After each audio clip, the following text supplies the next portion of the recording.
चलिए ना, कल हम लोग लास्ट में जो डिस्कस कर रहे थे sp3d के केसेस हो गए थे हमारे, ना। चलिए, sp3d में बेटा जो हम लोगों ने लास्ट में डिस्कशन किया था वो ये था कि sp3d में अगर 0 लोन पेयर आता है तो ट्राइगोनल बाइपिरामिडल बनेगा। sp3d में अगर 1 लोन पेयर आता है तो सी-सॉ या फिर डिस्टॉर्टेड टेट्राहेड्रल या फिर उसी को फोल्डेड स्क्वायर भी बोला जा सकता है। अगर 2 लोन पेयर आएंगे तो sp3d में 2 लोन पेयर आने पर टी शेप बनेगा, और अगर 3 लोन पेयर आते तो लीनियर बन रहा होगा। ये सब हमने डिस्कस कर लिया था प्रीवियस क्लास में। अब उसी के आगे आज के लेक्चर में हमें sp3d2 और sp3d3 के बारे में डिस्कशन करना है। तो आइए पहले टेबल में यहां पर बना देता हूं एक बार फिर। बहुत टेबल बनाना पड़ता है इसमें, बहुत संघर्ष है जीवन में।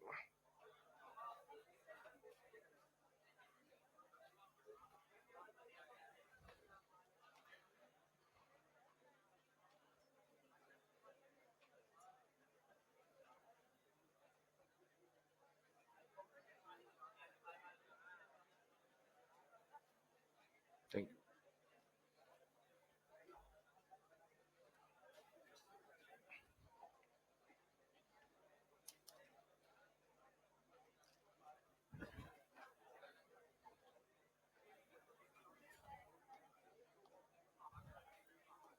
फिर शुरू हो गए तुम लोग, बातें कम करा करो, लिखा ज्यादा करो। मतलब महिलाएं बात करें समझ में आता है।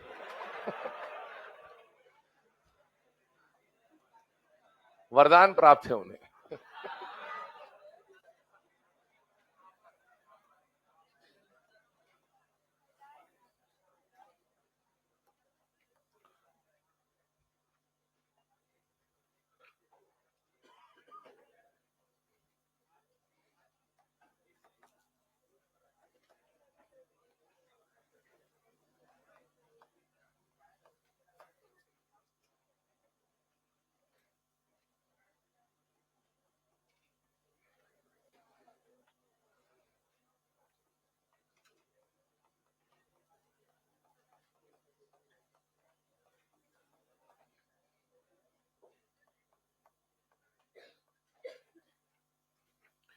चलिए ना, यहां पर ध्यान दीजिएगा। अभी ये जो केस अभी हम लोग यहां पर डिस्कस कर रहे हैं, जो टेबल हम लोग बना रहे हैं, that is for sp3d2 hybridisation है ना। sp3d2 में 3 केसेस हम लोग पढ़ रहे होंगे, एक तो 0 लोन पेयर, एक 1 लोन पेयर और एक 2 लोन पेयर।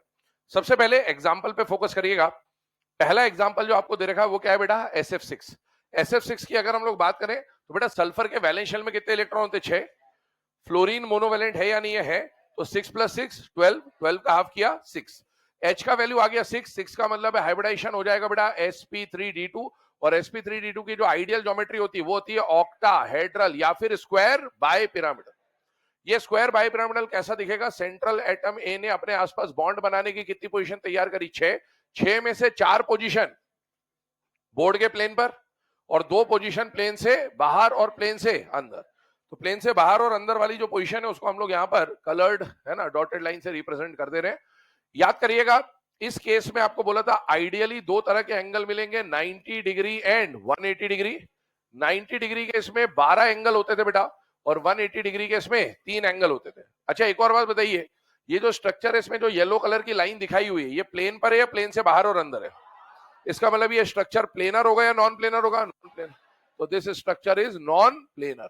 अच्छा, स्ट्रक्चर अगर नॉन प्लेनर है तो अगली बात वही, maximum number of atom in the same plane. सभी व्हाइट कलर के जो भी पोजीशन है वो प्लेन पर होंगे। इसका मतलब ये हुआ कि यहां पर एक सेंट्रल एटम ए और ये चारों व्हाइट कलर के जो बी हम लोग बना रहे हैं ये सब एक ही प्लेन पर है, XY प्लेन पर है, और बाकी बचे हुए जो 2 बी हैं वो इस तरह से प्लेन से परपेंडिकुलर होंगे, है ना। अब आगे देखिएगा, ये केस हम लोग पहले भी पढ़ चुके हैं। सेंट्रल एटम ने बॉन्ड बनाने की कितनी पोजीशन तैयार करी? 6। साइड एटम SF6 में कितने आ रहे हैं? 6। मतलब हर साइड एटम एक एक पोजीशन ऑक्यूपाई कर लेगा, लोन पेयर के लिए कोई जगह खाली नहीं है। अगर लोन पेयर नहीं है तो जो इलेक्ट्रॉनिक ज्योमेट्री है वही मॉलिक्यूलर ज्योमेट्री भी होगी। टाइप ऑफ द मॉलिक्यूल क्या बन जाएगा? AB6L0, ये इसका टाइप बन जाएगा ना। अब आगे बढ़ते हैं अगले केस पर। अगला जो मॉलिक्यूल आपको दिया हुआ है दैट इज ClF5, BrF5 या फिर IF5। आइए हम लोग IF5 के रिस्पेक्ट में बात कर लेते हैं। क्लोरीन, ब्रोमीन, आयोडीन सब एक ही बात है, और फ्लोरीन तीनों में पांचों मतलब 5 फ्लोरीन कॉमन दिए हुए हैं। आयोडीन ग्रुप 17 का मेंबर है। ग्रुप 17 के वैलेंस शेल में कितने इलेक्ट्रॉन होते हैं बेटा? 7। 7 + 5 है ना, कितना हो गया? 12। 12 का हाफ किया 6। 6 आ गया अगर H का वैल्यू 6 का मतलब है हाइब्रिडाइजेशन आ जाएगा sp3d2। sp3d2 की आइडियल ज्योमेट्री ऑक्टाहेड्रल। अब सेंट्रल एटम ने बॉन्ड बनाने की कितनी पोजीशन तैयार करी? 6। साइड एटम कितने आए? 5। इसका मतलब 6 में से 5 पोजीशन तो साइड एटम ऑक्यूपाई करेगा। एक जगह पर क्या आएगा? Lone pair. टाइप बन जाएगा AB5L1। This is the type. अब आगे सुनिए, क्योंकि लोन पेयर आ गया है तो अब इलेक्ट्रॉनिक ज्योमेट्री और मॉलिक्यूलर ज्योमेट्री सेम नहीं होगी। अब क्या होगा वो चेक कर लेते हैं। आयोडीन ने अपने आसपास बॉन्ड बनाने के 6 पोजीशन तैयार करे। 6 में से 4 पोजीशन तो बोर्ड के प्लेन पर और 2 पोजीशन प्लेन से बाहर और प्लेन से अंदर। फ्लोरीन कितने आने वाले? 5 और एक क्या आने वाला है? Lone pair. अब मुझे एक लोन पेयर लगाना है। मुझे बताइए, एक लोन पेयर लगाना है तो कहीं भी लगा दूं या चेक करना पड़ेगा? क्यों चेक करना पड़ेगा? क्यों चेक करना पड़ेगा? सारी पोजीशन आइडेंटिकल है या नहीं है? है। पहले भी बता चुका हूं। आपको देखने में ऐसा लगेगा कि इसमें कुछ एक्सियल है कुछ इक्वेटोरियल है, नहीं, सब बराबर है। फ्रेम ऑफ रेफरेंस पिछली क्लास में बताया था। फ्रेम ऑफ रेफरेंस की कहानी है। देखिए इधर आपको ये 4 जो दिख रहे हैं, ये क्या मान लिया अपन ने? स्क्वायर है ना, ऐसा स्क्वायर मान लिया। एक ऊपर और एक नीचे, क्या बन गया? Square bipyramidal. ऐसा ऑक्टाहेड्रल बोलते हैं, स्क्वायर बाइपिरामिडल। अभी देखने में ऐसा लगेगा ये और ये एक ही बात है, एक ही बात है। इसमें सबके सारी की सारी 6 की 6 पोजीशन आइडेंटिकल होती है बेटा। और इसीलिए इसमें ना कोई एक्सियल है ना कोई इक्वेटोरियल है। और इसीलिए क्योंकि सारी पोजीशन आइडेंटिकल है तो जब आप एक लोन पेयर ला रहे हो ना, वो लोन पेयर आप जहां मर्जी आए वहां लगा सकते हैं। आपकी मर्जी हो यहां लगा दो, यहां लगा दो, यहां लगा दो, कहीं भी लगा दो, क्योंकि जब आप डायग्राम को घुमाओगे तो डायग्राम वही बन जाएगा अल्टीमेटली। तो इसका मतलब है एक लोन पेयर है, उसको आप जहां चाहे वहां लगा दो। जैसे मान लीजिए 3D में भी इमेजिन कर लीजिए, ये अपन ने ऐसा बना दिया स्क्वायर प्लेन है ना। मैं लोन पेयर कहां पर लगाऊंगा? मैं लोन पेयर को इस जगह पे लगाऊंगा, क्योंकि मुझे बोर्ड पे समझाना आसान रहेगा यहां से ना। अभी सपोज ये ऐसा कर दिया है ना, ये ऐसा बना दिया। एक एटम मान लीजिए ऊपर है और एक एटम मान लीजिए नीचे। मान लो मैंने लोन पेयर यहां लगाया, ठीक, अभी जो बोर्ड पे बना हुआ यहां लगा दिया। मान लो आपकी इच्छा थी सर लोन पेयर रेड पे लगाना था, लगा लो ना, क्या परेशानी? वही तो आ गया। आपकी इच्छा थी सर लोन पेयर ग्रीन पे लगाना था, लगा लो, क्या परेशानी? आएगा वहीं घुमा फिरा के। आप कहीं पे भी लोन पेयर लगा दो, उसको मैं नीचे शो कर सकता हूं, क्योंकि वो कहानी पूरी सेम है। तो इसका मतलब ये है कि आपको लोन पेयर जहां लगाना है वहां लगा लो। अब एक बात बताओ, अगर आपने लोन पेयर को लगा दिया नीचे यहां पर इस जगह पर है ना, क्या ये loan pair in bond pair को रिपेल करेगा कि नहीं करेगा? करेगा। पहले इसका नाम क्या था? Square by pyramidal. क्या नाम था? ऑक्टाहेड्रल का ही दूसरा नाम क्या होता है? स्क्वायर बाय पिरामिडल, है ना। क्यों बोला स्क्वायर बाय पिरामिडल? 1 2 3 4, ये तो बन गया स्क्वायर। ऊपर वाले को चारों से ज्वाइन करूंगा तो एक पिरामिड ऊपर, और नीचे वाले को चारों से ज्वाइन करूंगा तो एक पिरामिड नीचे। Square by pyramid. अब नीचे कौन आ गया? Lone pair. अगर लोन पेयर आ गया इसका मतलब वहां तो हवा है। अब इसको आप मॉलिक्यूलर ज्योमेट्री में काउंट नहीं करेंगे। तो बताओ मॉलिक्यूलर ज्योमेट्री में स्क्वायर बाय पिरामिडल बनेगा या यहां का पिरामिड तो गायब हो गया? तो क्या बनेगा? Square pyramidal. क्या बनेगा? स्क्वायर पिरामिडल, एक ही पिरामिड बनेगा। तो इसका जो शेप बन के आएगा, जो मॉलिक्यूलर ज्योमेट्री बन के आएगी, उसका नाम हम लोग बोलेंगे स्क्वायर पिरामिडल। आगे सुनिए, स्क्वायर पिरामिडल बन गया। अब आगे बॉन्ड एंगल वगैरह पे, प्लेनर नॉन प्लेनर, उस पर चर्चा करते हैं। ये लोन पेयर यहां लगा हुआ है। ये लोन पेयर क्या इन बॉन्ड पेयर को रिपेल करेगा या अट्रैक्ट करेगा? रिपेल। रिपेल करेगा। तो ध्यान सुनना, 2 तरीके बता रहा हूं, बताना कौन सा सही है रिपल्शन। जब ये रिपेल करेगा तो ये ऐसा जाएगा या ऐसा जाएगा? पहला या दूसरा? दूसरा। भैया अगर रिपल्शन से ये ऐसा चले जाता तो फिर काहे का रिपल्शन? ये तो उड़ रहा हवा में ना। इसका ये रिपल्शन ऐसा नहीं होता।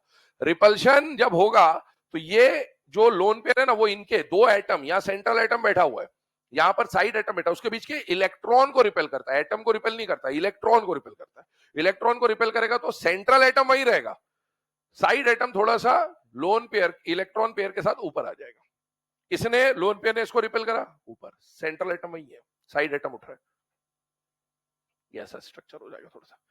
अब ये स्ट्रक्चर देखेंगे तो इस स्ट्रक्चर में याद करिएगा, पहली बात, ये स्ट्रक्चर प्लेनर है या नॉन प्लेनर है? Non planar. ये बात तो समझ में आ जाएगी कि नॉन प्लेनर है ना।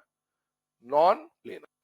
आगे की बात सुनिए, बॉन्ड एंगल पे बात करते हैं। आइडियली इसके बॉन्ड एंगल कितने के होने थे? 90 और 180। 90 कब होता है? इधर देखिए, अगर ये ऐसा होता सीधा तो इसका एंगल इन चारों से कितना होता? 90। पर ये सीधा रहा या उड़ गया? उड़ गया, तो एंगल बताइए 90 होगा या लेस देन 90 हो जाएगा? Less than 90। इसका मतलब यहां पर बॉन्ड एंगल हो जाएगा लेस देन 90 डिग्री। मुझे बताइए, अगर ये ऐसा सीधा होता तो क्या ये वाला एंगल और ये वाला एंगल 180 होता या नहीं होता? होता। अब ऊपर वाले के साथ यहां तो हवा है तो इसको काउंट नहीं कर सकते, पर ये सीधा और सीधा वाला एंगल 180 होता। लेकिन ये उड़ गया, ये उड़ गया, ये उड़ गया, ये उड़ गया। बताइए एंगल 180 बचा या लेस देन 180 बचा? Less than. तो ये एंगल क्या हो गया? Less than 180। ये तो अपन ने बात कर ली कि एंगल जो है वो जितना होना था उससे कम हो गया। लेकिन एक और बात समझिएगा, 90 डिग्री का एक और सिनेरियो था इसमें। हमने ये तो बोला था कि ये तो 90 था, इसको उठा दिया तो ये लेस देन 90 हो गया। लेकिन ये भी तो 90 से पहले, जो ये प्लेन था, ऊपर वाला भूल जाओ, नीचे वाला भूल जाओ, ये भी तो 90 थे। लोन पेयर नीचे लगा, लोन पेयर ने धक्का दिया ऊपर, ये ऐसा गया, ये ऐसा गया, ये ऐसा गया, ये ऐसा गया। क्या ये 90 है या लेस देन 90 है? क्या ये 90 है? नहीं है, ये 90 नहीं है। आपको 90 लग सकता है, कैसे लग रहा है, क्यों लग रहा है ऐसा? देखो, जब लोन पे सीधा होता ऐसा तो ये 90 था। पीछे लोन पेयर है, लोन पेयर ने इधर नीचे जो लोन पेयर था उसको उठा के पीछे रख दिया ना, लोन पेयर ने धक्का दिया, ऐसे आएगा, ऐसे आएगा, ऐसे आएगा, ऐसे आएगा।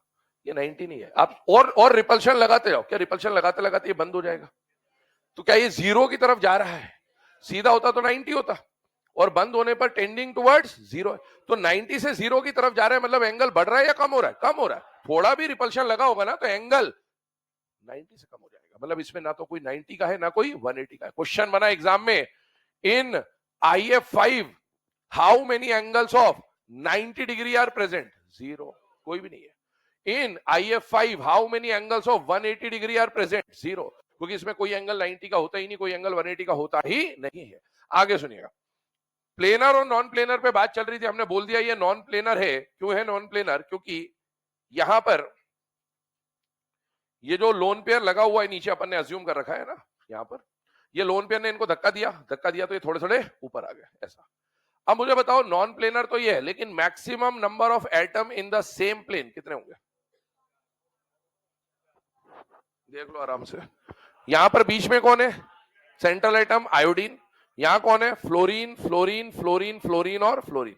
Maximum atom in the plane 4। 3 level है इसमें। सेंट्रल एटम नीचे है, ये चारों ऊपर है। पहले ये बराबर पे थे, सेंट्रल एटम और ये चारों। लेकिन अब जब ऊपर आया तो सेंट्रल एटम वहीं रहा, साइड एटम उड़ गया था, याद करिएगा। साइड एटम उड़ गया, साइड एटम उड़ गया, साइड एटम उड़ गया। तो सेंट्रल एटम नीचे है, ये चारों साइड एटम एक लेवल पे और ये अलग ही लेवल पे।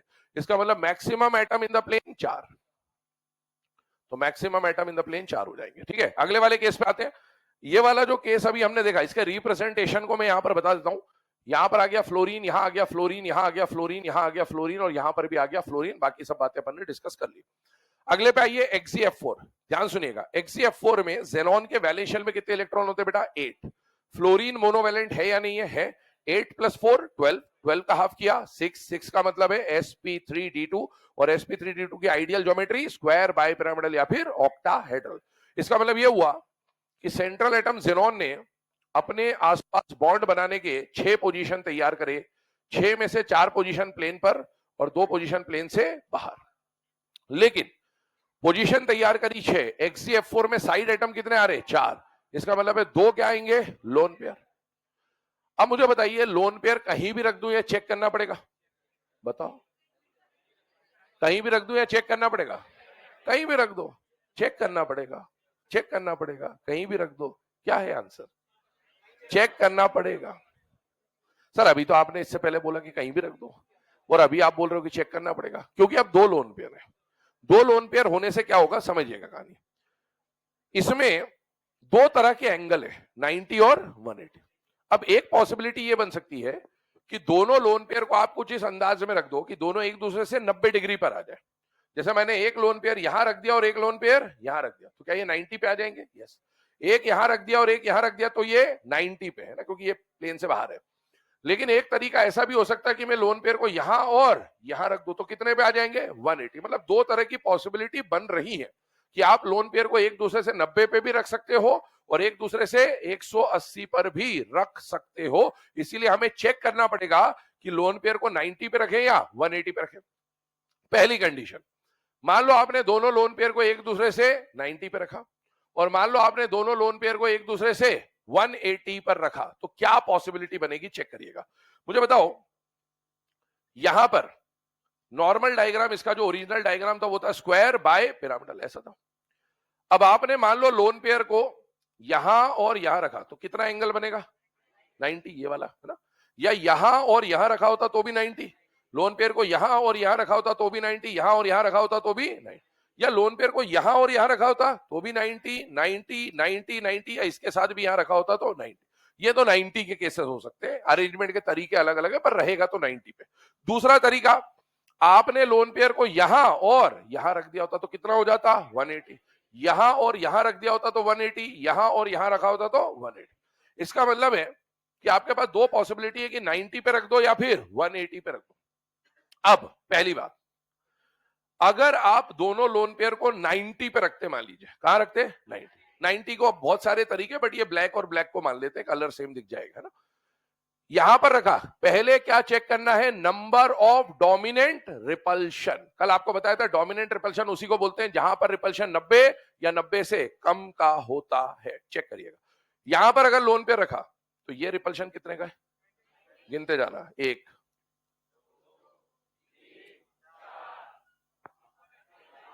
ये डोमिनेंट नहीं है, ये 180 है, तो इसकी वजह से कितने डोमिनेंट लगे? 4। इसकी वजह से भी 4 ही लगेंगे, 1,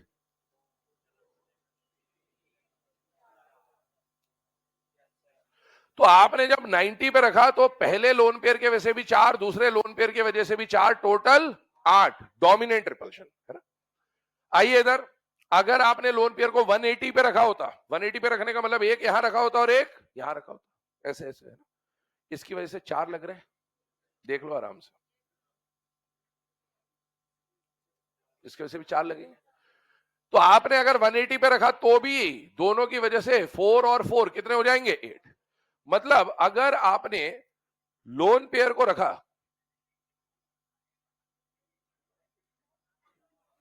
कौन सा ऐसे याद करके आएगी बेटा, ये क्या हो गया? बंद कर दिया आराम से। अभी देखो यहां पर अगर हम लोग बात करें तो यहां पर 90 डिग्री और यहां पर 180 डिग्री। अगर बाय चांस यहां पर और यहां पर आपने देखा नंबर ऑफ डोमिनेंट रिपल्शन क्या आ रहे हैं? इक्वल है ना, सेम आ रहे हैं। बाय चांस ऐसा होता कि यहां रखने पर मान लो 7 रिपल्शन लग रहे होते और वहां रखने पर 8 रिपल्शन लग रहे होते, तो हम पहले लोन पेयर को वहां रखते जहां पर नंबर ऑफ डोमिनेंट रिपल्शन कम है, क्योंकि रिपल्शन कम है तो स्टेबिलिटी ज्यादा है। तो अगर मान लो एक 7 होता है एक 8 होता तो अपन 7 वाले पे रख देते बिना कुछ सोचे समझे। मान लो यहां 8 होता और यहां 7 होता तो अपन 7 वाले पे रख देते बिना कुछ सोचे समझे, क्योंकि दोनों की जगह में से एक पे रिपल्शन ज्यादा लग रहे होते और एक पे रिपल्शन कम लग रहे होते, जहां रिपल्शन कम वहां रख देते। लेकिन इस बार टाई हो गया। टाई हो गया मतलब दोनों जगह नंबर ऑफ डोमिनेंट रिपल्शन की वैल्यू क्या आ गई? बराबर, यहां भी 8 है वहां भी 8 है। अब ऐसे में क्या करें? तो ऐसे में क्योंकि नंबर ऑफ रिपल्शन बराबर हो गए हैं, इसलिए सेकंड नंबर पे आपको देखना होता है लोन पेयर का डिस्टेंस। क्या देखना होता है? लोन पेयर का डिस्टेंस। यहां पर लोन पेयर कितने डिस्टेंस पे? 90 डिग्री। यहां पर लोन पेयर पास होंगे, यहां पर लोन पेयर पास होंगे तो रिपल्शन ज्यादा, दूर होंगे तो रिपल्शन कम, तो यहां रख देंगे। लेकिन ये सब क्यों किया? क्योंकि पहले रिपल्शन के नंबर बराबर थे। मान लो यहां रिपल्शन 7 लग रहे होते, फिर डिस्टेंस कुछ नहीं देखते, जहां पर नंबर ऑफ रिपल्शन कम वहीं रखते। कल एक्सियल इक्वेटोरियल में यही किया था हमने। एक्सियल और इक्वेटोरियल में, इक्वेटोरियल पे रिपल्शन कम लग रहे थे, एक्सियल पे रिपल्शन ज्यादा लग रहे थे, जहां रिपल्शन कम लग रहे थे वहीं रखा था। लेकिन अगर नंबर ऑफ रिपल्शन अलग अलग जगहों पर बराबर आ जाए, फिर आपको लोन पेयर के डिस्टेंस को देखना होता है। और अभी डिस्टेंस ज्यादा किस पे होगा? 180 पे। 180 पे डिस्टेंस ज्यादा मतलब लोन पेयर को आप 180 पे चिपका दो। एक लोन पेयर यहां रख दिया, एक लोन पेयर यहां रख दिया, ये 180 पे रख दिया। आपकी इच्छा है वो यहां रख दो, यहां रख दो, घूम फिर के वही बन जाएगा ना। ये दो लोन पेयर लगा दिया। अब मुझे बताओ, जैसे यहां का ये जो नीचे वाला लोन पेयर था है ना, यहां था, वो सबको ऊपर धक्का दे रहा था, वैसे ये नीचे वाला ऊपर धक्का देगा, ऊपर वाला नीचे धक्का देगा, क्या दोनों का नेट इफेक्ट कैंसिल हो जाएगा बेटा? यस। नेट इफेक्ट कैंसिल होगा तो जो पोजीशन जैसी थी वो पोजीशन वैसी की वैसी रहेगी। और अगर पोजीशन वैसी ही रही तो मुझे बताइए, एक फ्लोरीन यहां जुड़ गया, एक फ्लोरीन यहां जुड़ गया, एक फ्लोरीन यहां जुड़ गया, एक फ्लोरीन यहां जुड़ गया, अगर आप इलेक्ट्रॉन की ज्योमेट्री देखोगे, जब हमने इलेक्ट्रॉनिक ज्योमेट्री, मॉलिक्यूलर ज्योमेट्री पढ़ा था पहली बार, यही एग्जांपल लिया था, इसी एग्जांपल से शुरुआत करी थी अपन ने ना। अब मुझे बताओ, अगर आपसे कोई बोले कि इसकी इलेक्ट्रॉनिक ज्योमेट्री क्या है, तो बताओ यहां पर इलेक्ट्रॉन है या नहीं है? है। बॉन्ड पेयर के इलेक्ट्रॉन है। क्या यहां पर इलेक्ट्रॉन है या नहीं है? यहां भी है, यहां भी है। इलेक्ट्रॉन का अरेंजमेंट तो अभी भी ऑक्टाहेड्रल ही आ रहा है, तो इलेक्ट्रॉनिक ज्योमेट्री तो स्टिल इज ऑक्टाहेड्रल। लेकिन मॉलिक्यूलर ज्योमेट्री में इलेक्ट्रॉन का अरेंजमेंट या एटम का अरेंजमेंट, एटम में जेनॉन के साथ जो फ्लोरीन है, क्या वो एक स्क्वायर बना रहे हैं? और क्या वो स्क्वायर प्लेन पे आ रहा होगा? यस। तो इसका नाम क्या हो जाएगा? Square planar. ठीक है। अब मुझे बताइए, जो एटम जहां होना था वहीं का वहीं है। मॉलिक्यूल के बारे में बताइए, प्लेनर होगा या नॉन प्लेनर होगा? प्लेनर, नाम में ही आ रहा है स्क्वायर प्लेनर, तो प्लेनर तो होगा ही होगा। दूसरी बात, अगर प्लेनर है तो maximum number of atom in the same plane कितने? 5। अच्छा मुझे बताइए, अब बॉन्ड एंगल पे चर्चा करते हैं। इसका और इसका एंगल कितना होगा? 90। स्क्वायर ही तो है। यहां बीच में खड़े हो जाओ कमरे पे, एक उस कोने पे फ्लोरीन है, एक उस कोने पे है, एक इधर है, एक इधर है। इमेजिन कर लो, क्या वो और वो एंगल 90 होगा? यस। क्या ये और ये एंगल भी 90 होगा? यस। ये वाले एंगल भी 90। तो ये 90 है, ये 90 है, ये 90 है, ये 90 है। तो 90 डिग्री कितने एंगल? 4। पहले कितने थे? क्योंकि ये ऊपर वाले से जो 4 बनने थे वो खत्म हो गए, नीचे वाले से जो 4 बनने थे खत्म हो गए, तो 12 में से 8 खत्म हो गए, तो बचे कितने? 4। ये वाला एंगल कितना होता था पहले? 180, पर अब ये नहीं है। ये वाला 180, ये वाला 180। तो अभी भी 90 और 180 के यहां पर एंगल है, बस नंबर ऑफ एंगल्स रिड्यूस हो गए, बट है अभी भी, है ना। तो ये पूरी इसकी कहानी है, नोट डाउन कर लीजिए फटाफट।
तो आज से मैच शुरुआत है, आज से।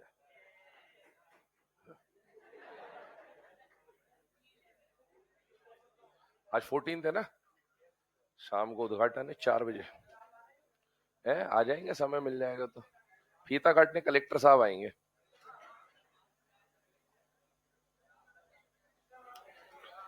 तुम्हारा मैच, तुम्हारे में से है किसी का मैच आज? नहीं है?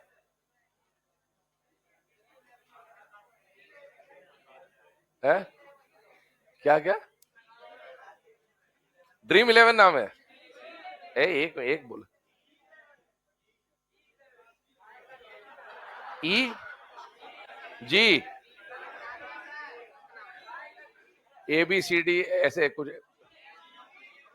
एक मिनट, तुम में से किसी को पता है? G11।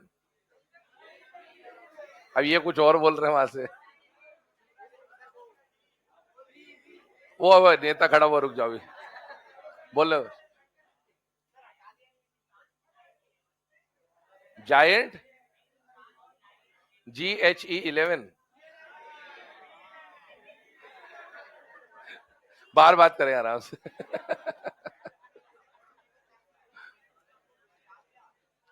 कप्तान को हटा दिया, टीम को हटा दिया, क्यों? डिस्क्वालीफाई कर दिया तुम्हारी टीम को?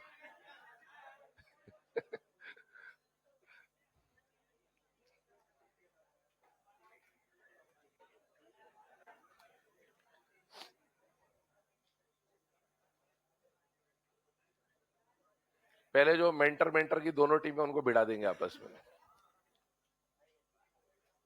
एक एक व्यक्ति 2 टीमों का मेंटर है ना, तो पहले वो दोनों को आपस में भिड़ा देंगे, एक टीम बाहर।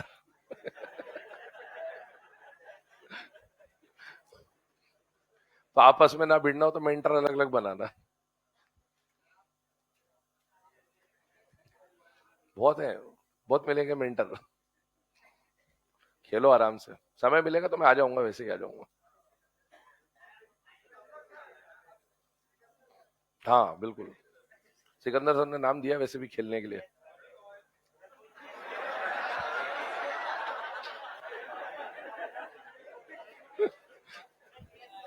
है, हाँ, दूसरी जगह खेलना पड़ेगा तेरे को जाके। यहाँ वाले टूर्नामेंट में नहीं खेल पाएगा। चलो भाई, लिख लिया सबने ये? चलिए, अब इसके आगे डिस्कशन करते हैं, अगले पॉसिबिलिटी क्या बन सकती है अभी। Hello hello mike testing. हाँ, sp3d2 हाइब्रिडेशन पे ना, sp3d2 के बाद अगला जो पॉसिबिलिटी बनता है वो बनता है sp3d3, है ना। तो लास्ट टाइप का जो केस हमें पढ़ना है वो आता है बेटा sp3d3 हाइब्रिडेशन। एक अंतिम बार फिर टेबल बना देते हैं।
चलिए बेटा, है ना, यहां पर ध्यान दीजिएगा। ये लास्ट 3 केसेस हम लोग डिस्कस कर रहे हैं। इसमें से मैं आपको पहले क्लियर कर दूं एक बात, शुरू के जो 2 केसेस है वो हमारे सिलेबस के पार्ट है, क्योंकि हमको सिलेबस में IF7 इंटर हेलोजन कंपाउंड में पढ़ना होता है। XeF6 ग्रुप 18 के कंपाउंड्स में दिया हुआ है। XeF5 माइनस वाला ये जो केस हम लोग पढ़ रहे होंगे, ये मार्केट के लिए आपको बताया जा रहा है, क्योंकि मार्केट में आपको हो सकता है इसके क्वेश्चन देखने को मिल जाए, सिलेबस में ये मेंशन नहीं है।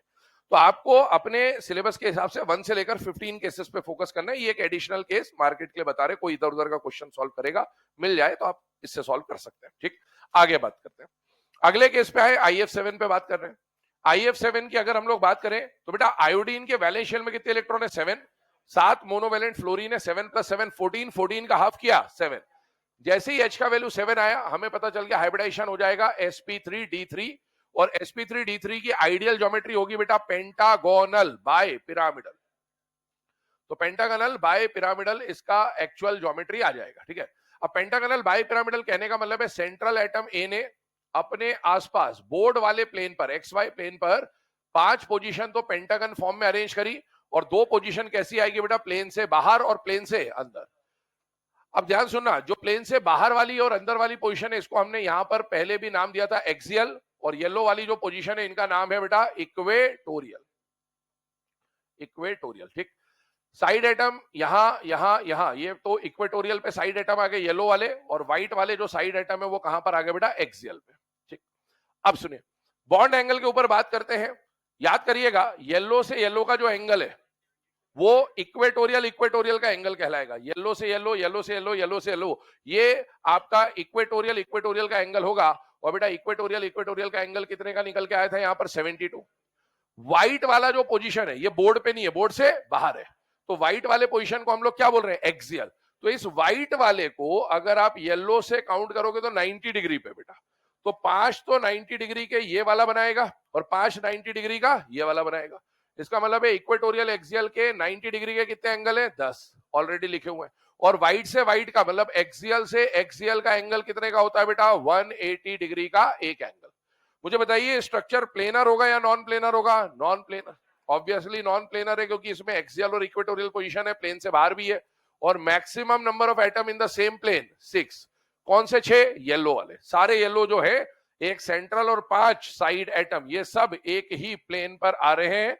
व्हाइट वाला भी बाहर है, व्हाइट वाला भी अंदर, तो maximum atom in the plane कितने हो गए? 6। अब आगे बात करते हैं। सेंट्रल एटम ने कितनी पोजीशन तैयार करी? 7। IF7 में साइड एटम भी कितने आए? 7। तो सातों एक एक पोजीशन ऑक्यूपाई कर लेंगे। लोन पेयर के लिए पोजीशन 0।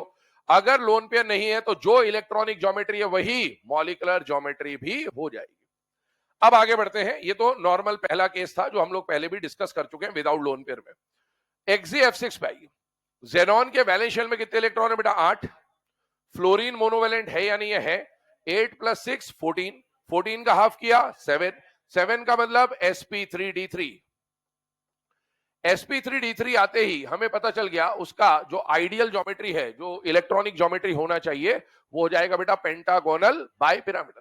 लेकिन सेंट्रल एटम ने पोजीशन कितनी तैयार करी? 7। साइड एटम कितने आए? 6। तो इसका मतलब एक आ जाएगा लोन पेयर। यहां पर अगर आप देखो तो इसका टाइप बनेगा AB7L0, इसका टाइप बनेगा AB6L1। एक लोन पेयर आ गया ना। अब लोन पेयर जब आया तो क्या यहां पर सारी पोजीशन आइडेंटिकल है या अलग अलग है? अलग अलग। इक्वेटोरियल एक्सियल लिखा ही हुआ है, इसका मतलब है लोन पेयर कहीं पर भी नहीं रख सकते। चेक करना पड़ेगा कि लोन पेयर को कहां रखा जाए। पिछले क्लास में हम लोगों ने जब एक्सियल इक्वेटोरियल की बात करी थी, वो बात यहां पर भी वैलिड है कि एक्सियल और इक्वेटोरियल में से लोन पेयर कहां पर आएगा? इक्वेटोरियल पोजीशन पर। क्यों आएगा इक्वेटोरियल पोजीशन पे? आइए उस पर बात करते हैं ना, ध्यान से देखना। मान लो जेनॉन ने अपने आसपास बॉन्ड बनाने के कितने पोजीशन तैयार करे? 7। 5 तो ये प्लेन पर तैयार कर दिए और 2 तैयार कर दिए प्लेन से बाहर और प्लेन से अंदर, ऐसा। ठीक। लोन पेयर एक लाना है, कहां आएगा उसको पहले 3D में इमेजिन कर लीजिए, फिर समझते हैं आगे की बात। पहले तो ये जो पांचों पोजीशन प्लेन पर तैयार की गई है उसको देख लेते हैं। 5 पोजीशन जो प्लेन पे तैयार की गई है पेंटागन के फॉर्म में, वो कुछ ऐसा दिखेगा। ये एक पेंटागन बना दिया अपन ने, ठीक है। और ये सारी पोजीशन क्या कहला रही है? Equatorial equatorial equatorial equatorial equatorial. इन सबका एंगल आपस में 72। इसको मैंने इस प्लेन पे ले आया। एक इससे मान लीजिए ऊपर की तरफ एटम है एक्सियल, और एक इससे मान लीजिए नीचे की तरफ एटम है एक्सियल। तो नाम बन गया पेंटागोनल बाइपिरामिडल। एक पिरामिड ऊपर बन जाएगा, एक पिरामिड नीचे बन जाएगा। ये सारी पोजीशन इक्वेटोरियल है, ये पोजीशन एक्सियल है, ये पोजीशन एक्सियल है। अब एक लोन पेयर लाना है। लोन पेयर या तो इन पांचों में से किसी इक्वेटोरियल पे रख सकते हैं या इन दोनों में से किसी एक्सियल पे रख सकते हैं। लोन पेयर वहां आएगा जहां पर रिपल्शन कम हो। पहले क्या चेक करते हैं? Number of dominant repulsion. Number of dominant repulsion किससे डिसाइड होगा? 90 डिग्री या लेस देन 90 डिग्री से। मान लीजिए मैंने लोन पेयर को कहां रखा? एक्सियल पे। बताइए इस लोन पेयर का इससे एंगल, इससे, इससे, इससे, इससे और इससे 180। 180 वाला काउंट नहीं होगा। तो अगर मैंने लोन पेयर को एक्सियल पे रखा तो 90 के कितने रिपल्शन लग रहे हैं? 5 ही लगेंगे। ये 5 डोमिनेंट रिपल्शन है।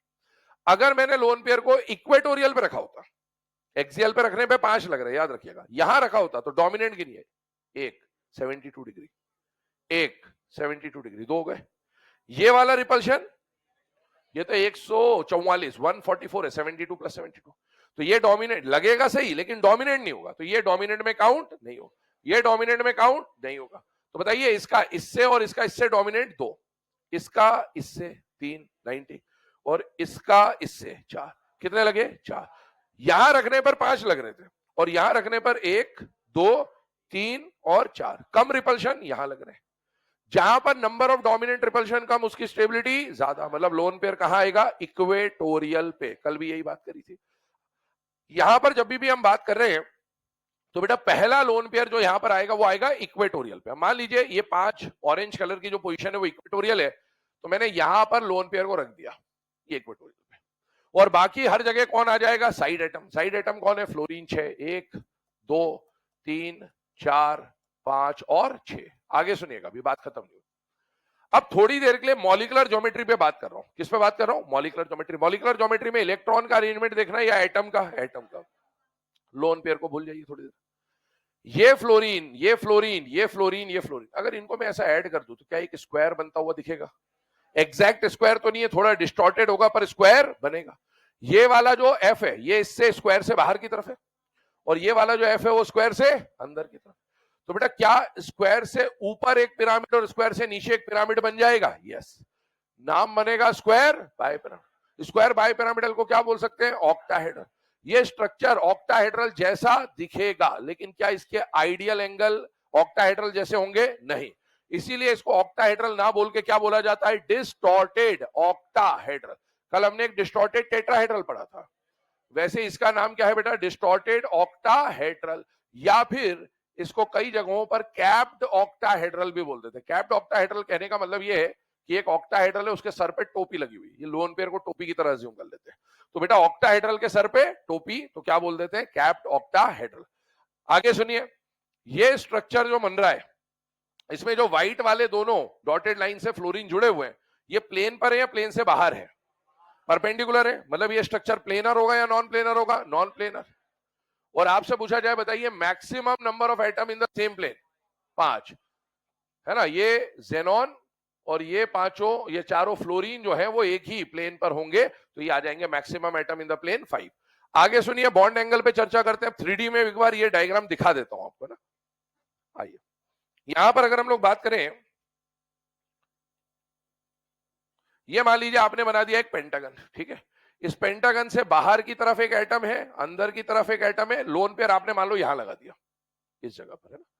ये लोन पेयर जो लगाया, क्या ये लोन पेयर इस बॉन्ड पेयर को रिपेल करेगा कि नहीं करेगा? करेगा। पहले ये एंगल कितने के थे? 72, इक्वेटोरियल इक्वेटोरियल वाले एंगल 72। जब ये लोन पेयर धक्का देगा तो नीचे जाएगा, ये नीचे जाएगा। तो ऐसा थोड़ी कि ये 72 रहेगा और ये लेस देन 72, ये इसको भी तो धक्का देगा। बोले बराबर बराबर जगह लो, है ना। तो ये जब धक्का देगा तो ये नीचे आएगा, फिर ये इसको धक्का देगा, ये इसको धक्का देगा, इसको धक्का। सारे एंगल पहले होने थे 72 के, लेकिन धक्के की वजह से ये एंगल क्या हो जाएंगे? Less than 72। तो ये वाला एंगल जो 72 था वो हो जाएगा लेस देन 72 डिग्री। इसी तरीके से ध्यान सुनना, अगला जो केस था वो ये था कि भैया ये जो व्हाइट वाला फ्लोरीन बना रखा ये ऐसे था, और एक फ्लोरीन ऐसे था। बताओ ये जो ऊपर वाला लोन पेयर है, ये वाला है ना, ये जब धक्का देगा तो पहले अगर ये ऐसा होता तो इसका इसका इससे इससे इससे इससे इससे एंगल कितना होता? 90। लेकिन जब ये धक्का देगा तो ये सेम सीधा रहेगा, नीचे झुक जाएगा, नीचे। जब ये झुक जाएगा ना बेटा, तो ये एंगल 90 नहीं होगा, क्या हो जाएगा? Less than 90। तो इसका मतलब है ये एंगल 90 के बजाय क्या हो जाएगा? Less than 90 degree. एक और बात सुनिए, ये सीधा होता ऐसा, है ना, और एक और इस तरफ निकला होता, तो बेटा ये वाला एंगल कितने का बनता? 180। लेकिन इस लोन पेयर ने इसको धक्का दिया, धक्का दिया जब लोन पेयर ने इसको, तो ये नीचे आएगा। ऐसे पीछे वाले को भी लोन पेयर ने धक्का दिया, वो भी नीचे आएगा। ये ऐसा हो जाएगा, ये ऐसा हो जाएगा। एंगल अगर सीधा होता तो कितना होता? 180। लेकिन लोन पेयर के धक्के वजह से ये भी झुकेगा, ये भी झुकेगा, तो एंगल हो जाएगा लेस देन 180 डिग्री। तो ये इसकी पूरी कहानी है। अगले वाले केस पे आ जाइए। लास्ट वाला जो केस है, मैंने बोला ऑलरेडी सिलेबस का नहीं है बट मार्केट में आता है इसलिए बता देते हैं। जेनॉन के वैलेंस शेल में कितने इलेक्ट्रॉन है बेटा? 8, 8 + 5 13, 13 + 1 14, 14 का हाफ किया 7, 7 का मतलब sp3d3, sp3d3 की ideal geometry trigonal, sorry pentagonal bipyramidal, position तैयार हुई 7, साइड एटम आए 5, 2 क्या आ जाएंगे? Lone pair. टाइप बन गया AB5L2। अब इसमें कितने लोन पेयर है? 2। अभी तक हमने sp3d और sp3d3 में इक्वेटोरियल एक्सियल वाले मतलब जो केस है उसमें जब भी लोन पेयर को रखा, कहां रखा? इक्वेटोरियल पे। हमेशा अभी तक जितने भी केस पढ़े, लोन पेयर हमेशा कहां आया? इक्वेटोरियल। और यहीं तक अपने सिलेबस में भी था। अब ये सिलेबस से बाहर की बात चल रही है। यहां पर ये वाला जो केस है ना, इसके अंदर ये ऐसा केस है जहां पर लोन पेयर इक्वेटोरियल और एक्सियल में से इक्वेटोरियल पे नहीं आता, कहां आता है? एक्सियल पे। ये केस लेकिन अपने सिलेबस का नहीं है, इसलिए ज्यादा माइंड करने की इसको जरूरत है भी नहीं, बट मार्केट के हिसाब से एक बार बता देते हैं ताकि चीजें पता रहे। ये बना दिया आपने जेनॉन। अब ये एक केस है, अभी तक लोन पेयर हमेशा इक्वेटोरियल पे आता था, लेकिन ये वाले केस में लोन पेयर कहां आएगा? एक्सियल पे। क्योंकि कितने लोन पेयर है? 2। अगर उन 2 लोन पेयर को मैं इक्वेटोरियल पे रख देता तो रिपल्शन ज्यादा होता, क्योंकि 72 डिग्री बहुत कम एंगल होता है, और इसलिए यहां लोन पेयर कौन सी पोजीशन ऑक्यूपाई करता है बेटा? एक्सियल। तो लोन पेयर आता है एक्सियल पे, और जो 5 फ्लोरीन साइड आइटम के फॉर्म पे ना, एक यहां, एक यहां, एक यहां, एक यहां और एक यहां, और ओवरऑल नेगेटिव चार्ज, याद करिए चार्ज जब भी आएगा तो चार्ज किस पे माना जाता है? सेंट्रल एटम पर। लेकिन अगर ऑक्सी एनायन होता तो चार्ज किस पे माना जाता? ऑक्सीजन पर। तो ये चार्ज किस पे है? ज़ेनॉन पे। तो ज़ेनॉन पे या तो मैं यहां माइनस दिखा दूं या कुछ नहीं है तो मैं यहां पर भी माइनस लगा दूं, चल जाएगा, क्योंकि पूरे मॉलिक्यूल के ऊपर -1 है ना। तो ये स्ट्रक्चर है। अब एक बात बताओ, ऊपर वाला लोन पेयर वो नीचे धक्का देगा। लोन पेयर क्या लगा है? पेंटागन तो इस पे बना हुआ है, 1 2 3 4 5, ये पेंटागन बना। एक लोन पेयर यहां लगाया, ये लोन पेयर इन पांचों को नीचे धक्का देगा। नीचे एक लोन पेयर लगा है, वो सबको ऊपर धक्का देगा।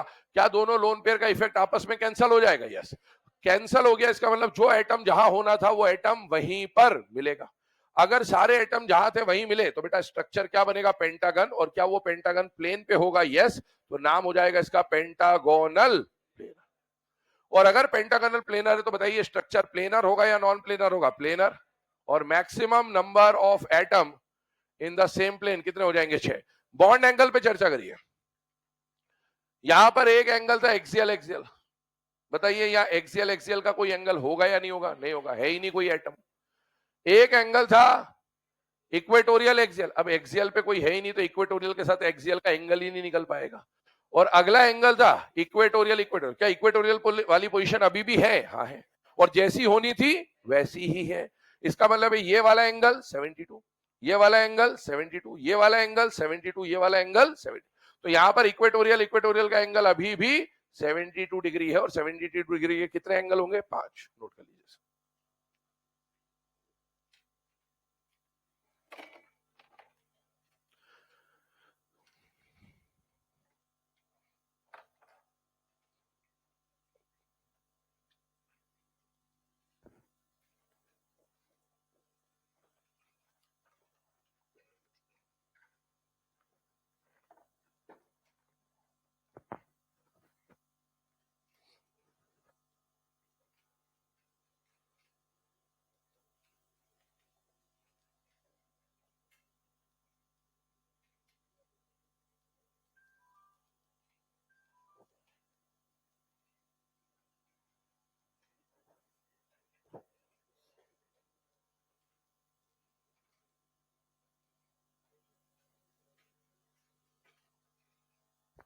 कौन याद कर रहा है बेटा इतना? कंपनी, बहुत बढ़िया।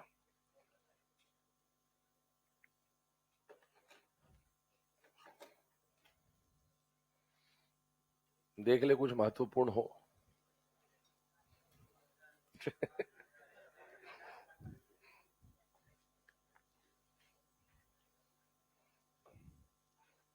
किसी ने लगता तुमको रिचार्ज वाली कहानी सुनाई है? नहीं सुनाई? अच्छा, नहीं मेरे को तो पता ही नहीं, मेरे को ऐसा लग रहा तुम लोग बार बार रिचार्ज करते हो सकता है कि पढ़ा रहा हूँ बहुत है बेटा।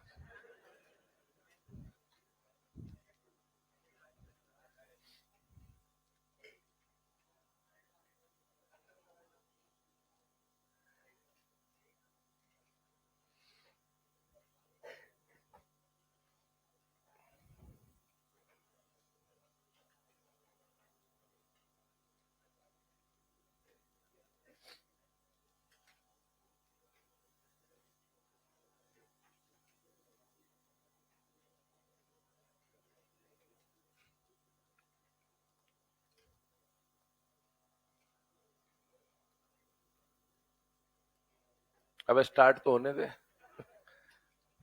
फाइनल बाद में होगा, पहले स्टार्ट तो आज, क्योंकि आज मौसम विभाग ने नहीं बोला है कि बारिश होगी। कल बोला था।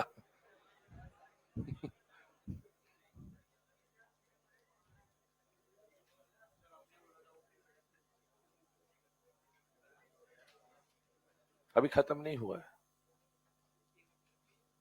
टेबल से रिलेटेड चीजें भी तो करेंगे ना पहले।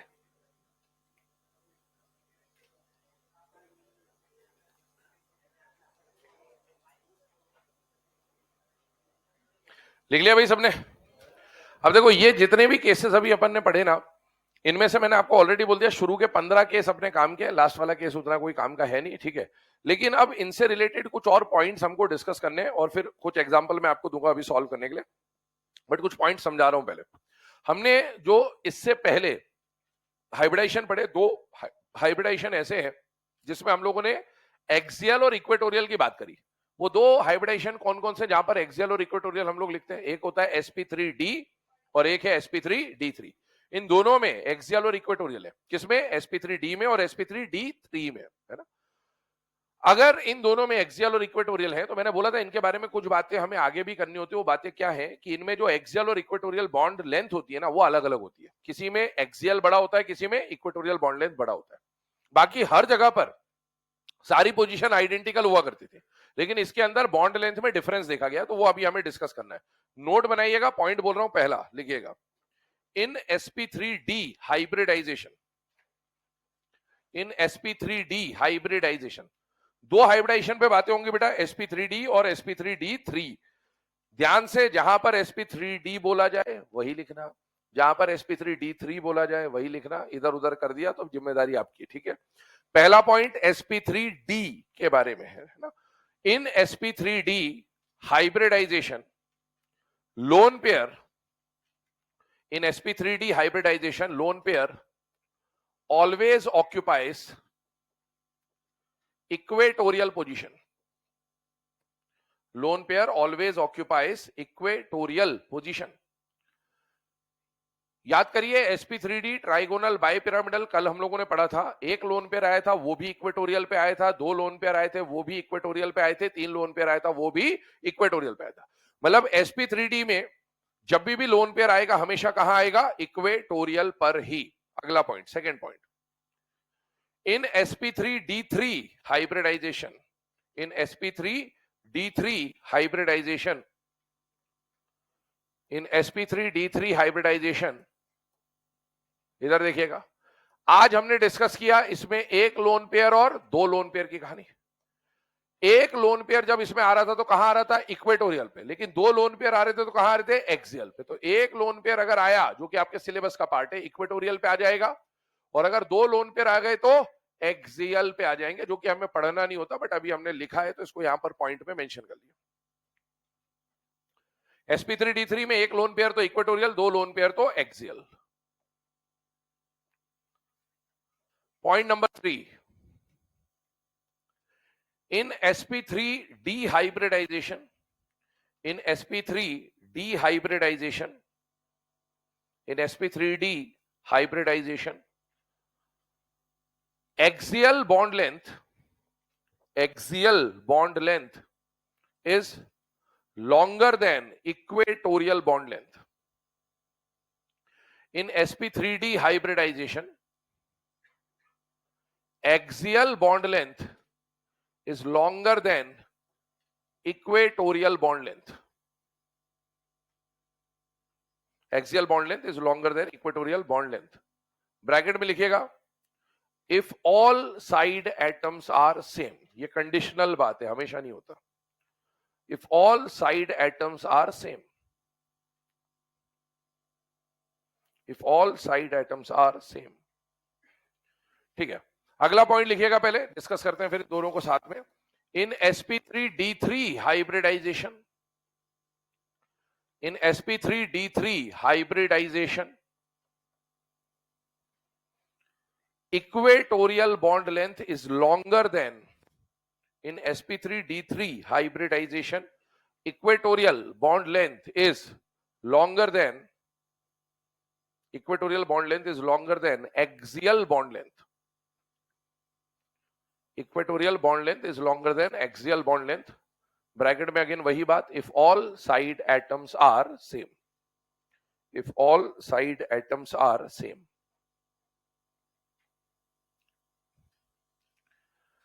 चलिए ना, अभी ये जो भी बात अभी हमने यहां पर लिखी हुई है इसको डिस्कस करते हैं। पहले दो पॉइंट तो हम लोग ऑलरेडी डिस्कस कर चुके हैं कि लोन पेयर कहां आएगा कहां नहीं आएगा। थर्ड और फोर्थ पॉइंट पे आता हूं। बेटा थर्ड पॉइंट पे देखिए, हम लोग ये बोल रहे हैं कि sp3d में जो अपन इक्वेटोरियल और एक्सियल पोजीशन बनाते हैं उनमें बॉन्ड लेंथ सेम नहीं होती है, अलग अलग होती है। और sp3d3 में भी हम लोग इक्वेटोरियल और एक्सियल जो बनाते हैं उसमें बॉन्ड लेंथ सेम नहीं होती है, अलग अलग होती है। ऐसा क्यों है और क्यों एक जगह पर एक्सियल बड़ी बॉन्ड लेंथ और एक जगह पर इक्वेटोरियल बड़ी बॉन्ड लेंथ है, वो समझ रहे हैं। सबसे पहले आइए sp3d पे बात करते हैं। थर्ड नंबर का जो पॉइंट है, sp3d मतलब h का वैल्यू 5 है, और h का वैल्यू 5 है तो इसका ज्योमेट्री क्या बनता है, ट्राइगोनल बाय पिरामिडल। ध्यान से देखिएगा, सेंट्रल एटम ए, बोर्ड पर ये जो तीन पोजीशन अपन ने बनाई है, ये तीनों पोजीशन क्या कहलाती है? इक्वेटोरियल। तो अभी हम यहां पर इक्वेटोरियल और एक्सियल को कंपेयर कर रहे होंगे ना। मुझे बताइए, अगर एक साइड एटम यहां लगाया, एक साइड एटम यहां लगाया, एक साइड एटम यहां लगाया, इनके बीच का एंगल कितना है? 120 120 120। 120 का रिपल्शन डोमिनेंट या डोमिनेंट नहीं है? डोमिनेंट नहीं है। रिपल्शन लग रहा होगा पर डोमिनेंट नहीं होगा। अब दो तरह की बातें हम लोग यहां पर डिस्कस करने वाले। मान लीजिए ये सेंट्रल एटम ए लिया, यहां पर साइड एटम बी लिया, यहां पर साइड एटम बी लिया। अभी दोनों के बीच के एंगल को देखिए आप, दोनों के बीच का एंगल 90 से कम है ना? 90 से कम है, इसका मतलब है यहां पर रिपल्शन डोमिनेट लग रहा होगा। अगर किन्हीं दो एटम को, क्योंकि यहां पर भी इलेक्ट्रॉन का पेयर है, यहां पर भी इलेक्ट्रॉन का पेयर है, क्लाउड है, वो एक दूसरे को क्या करेंगे? रिपेल। ये जो पॉइंट बता रहा हूं ध्यान सुनना, आगे बॉन्ड एंगल में भी ये पॉइंट काम आएगा आपको। अगर दो चीजों को स्टेबल होना है तो उनको अपने बीच का रिपल्शन कम करना है। रिपल्शन कम होगा तो स्टेबिलिटी ज्यादा होगी। अभी क्योंकि यहां पर बाकी के मुकाबले 120 के मुकाबले, 180 के मुकाबले, 90 के मुकाबले इसका रिपल्शन क्या दिख रहा है? ज्यादा। एंगल कम तो रिपल्शन ज्यादा। अगर किसी को अपना रिपल्शन कम करना है तो उसके पास दो तरीके होते हैं। पहला तरीका, एंगल बढ़ा लो। एंगल बढ़ा लो का मतलब क्या है? ये इधर चला जाए, ये इधर चला जाए तो ऑटोमेटिकली रिपल्शन कम हो जाएगा। अगर किसी में भयंकर रिपल्शन लग रहा है तो उसको अपना अगर रिपल्शन कम करना है, स्टेबिलिटी बढ़ानी है, दो तरीके उसके पास, या तो एंगल बढ़ा ले, और बाय चांस किसी कारणवश अगर वो एंगल नहीं बढ़ा पा रहा है तो लेंथ बढ़ा ले। ए वहीं रहा, बी जहां था वही है, बी जहां था वही है, पर अब इसको सोचो आप कि एंगल इसका मान लो अपन ने मान लिया 60 डिग्री, अज्यूम कर लिया ना। तो अगर मैं इसी लाइन को एक्सटेंड कर दूं तो क्या अभी भी यहां भी एंगल 60 ही है? पर अगर मैं बी को यहां और यहां ले आता हूं तो मुझे बताइए, एंगल तो उतना ही रहा, लेकिन क्या रिपल्शन कम हो गया होगा कि नहीं हो गया होगा? हो गया होगा। तो बेटा अगर दो एटम के बीच में भयंकर रिपल्शन लग रहा है तो उसको अपना रिपल्शन कम करने के लिए दो हथियार है उसके पास, या तो अपना एंगल बढ़ा लो, और अगर एंगल नहीं बढ़ा सकते तो लेंथ बढ़ा लो। दोनों में से जैसे चाहे वो अपना रिपल्शन कम कर सकता है। आइए अब इसी बात को इधर देखते हैं।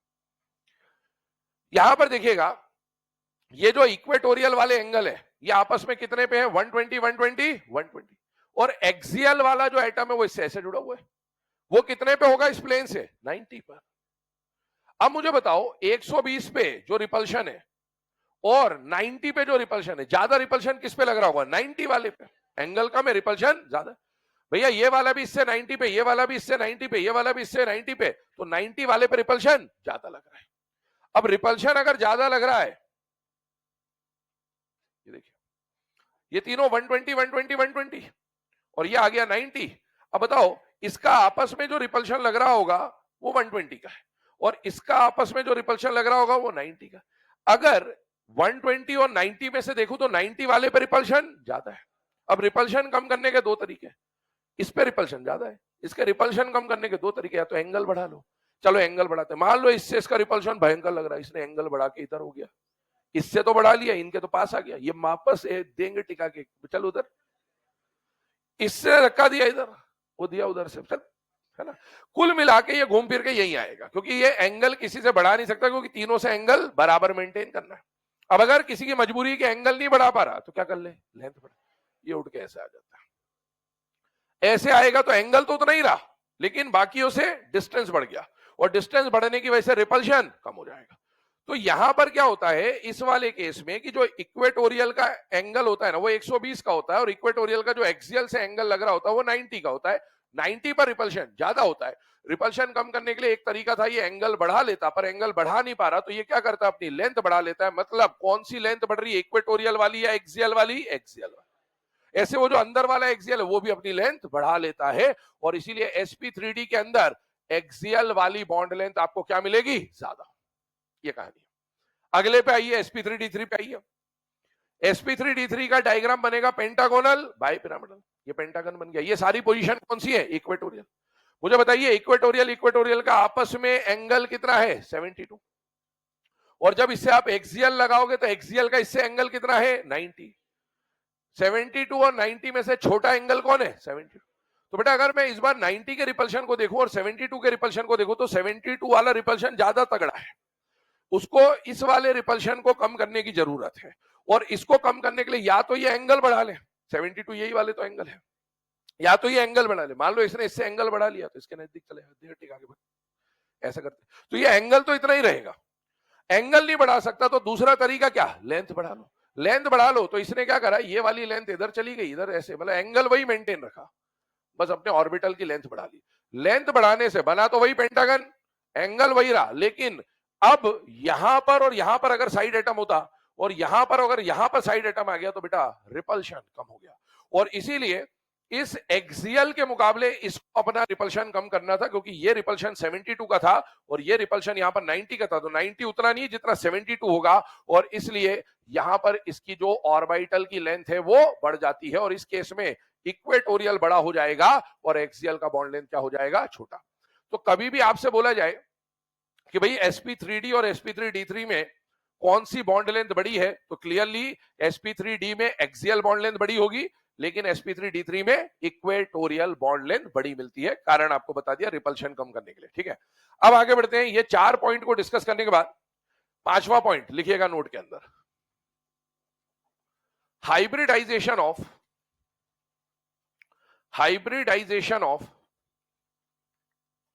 Oxy acids, hybridization of oxy acids and their oxy anions, hybridization of oxy acids and their oxy anions is always same. Hybridization of oxy acids and their oxy anions is always same. अब ये जो point है ना, इस पे discussion कर रहे हैं, थोड़ा सा है ना, 10-15 मिनट का डिस्कशन है, आराम से सुनिएगा। कल हमने ऑक्सी एसिड्स और ऑक्सी एनायंस के बारे में बात करी थी, याद करिए, मैंने बोला था ऑक्सी एनायन को पहचानने का तरीका कैसा कैसा होता है और उसके स्ट्रक्चर बनाने के ऊपर भी हमने थोड़ी बहुत चर्चा की थी, वही पॉइंट अब यूज आएगा। यहां से लेके आगे तक केमिकल बॉन्डिंग या आगे जो भी पार्ट हम लोग पढ़ रहे होंगे, ऑक्सी एसिड्स और ऑक्सी एनायन एक बहुत इंपॉर्टेंट पार्ट है इनऑर्गेनिक केमिस्ट्री का। मेनली आपको इनऑर्गेनिक में जो स्ट्रक्चर्स पढ़ने हैं या जो आयंस के स्ट्रक्चर पढ़ने हैं, उसमें ऑक्सी एनायन और ऑक्सी एसिड का मेजॉरिटी ऑफ द पोर्शन होता है। तो यहां से आप ऑक्सी एसिड के स्ट्रक्चर बनाना एक तरह से सीख रहे होंगे। याद करिए, कल मैंने आपको कुछ केस बताया था, वहां तक हम पहुंचेंगे वापस से, है ना। इस तरह से मैंने कुछ केसेस लिखे थे आपके सामने। याद करिए, ये ऑक्सी एनायन है या नहीं है बेटा, है। और ऑक्सी एनायन के स्ट्रक्चर बनाते वक्त मैंने बोला था चार्ज सेंट्रल एटम पे आएगा या ऑक्सीजन पे आएगा, ऑक्सीजन। क्या ऑक्सीजन पे -2 एक पे ही लगा सकता हूं क्या, नहीं। जिस भी ऑक्सीजन पे माइनस आएगा मैक्सिमम कितना आ सकता है, -1। -1 वाला कैसा बॉन्ड बनाएगा, सिंगल। न्यूट्रल वाला डबल। कल हमने ये बात करी हुई थी। आज यहीं तक वापस पहुंचेंगे, पर तरीका एक रास्ता दूसरा देख रहे हैं हम लोग, है ना। याद करिए, इसका स्ट्रक्चर जब हमने बनाया था तो हमने बोला था सल्फर के आसपास कितने ऑक्सीजन है, 4। कितने माइनस है, 2। तो एक ही ऑक्सीजन पे -2 नहीं लगा सकता, 2 पे -1 लगा दीजिए, जिसपे माइनस आया वो बनाएगा सिंगल बॉन्ड, बाकी बनाएंगे डबल। ये हमने कल चर्चा कर चुके। यहां पर आइए, कार्बोनेट पे आइए, कार्बन के आसपास कितने ऑक्सीजन, 3। चार्ज कितना आ रहा है, -2। एक पे -1, दूसरे पे भी -1। -1 वाला बनाएगा सिंगल, न्यूट्रल वाला बनाएगा डबल। ये हमने कल बात करी हुई। अब आए आगे, अभी हमने जो पॉइंट लिखा, उस पॉइंट में हमने लिखा कि ऑक्सी एसिड और ऑक्सी एनायन का हाइब्रिडाइजेशन हमेशा क्या होगा, सेम। मान लीजिए, क्योंकि अभी हम एग्जांपल दूंगा मैं आपको सॉल्व करने के लिए, उसमें ये आएगा काम में, तो हम समझ रहे हैं कि सॉल्व करने का तरीका। ये ऑक्सी एसिड क्या होते हैं, याद करिए, नॉन मेटल के हाइड्रोक्साइड को हम लोग क्या बोलते हैं, ऑक्सी एसिड। जब आप इक्विलिब्रियम चैप्टर पढ़ते हैं तो एक टर्म आती है वहां पर, पॉलीप्रोटिक एसिड।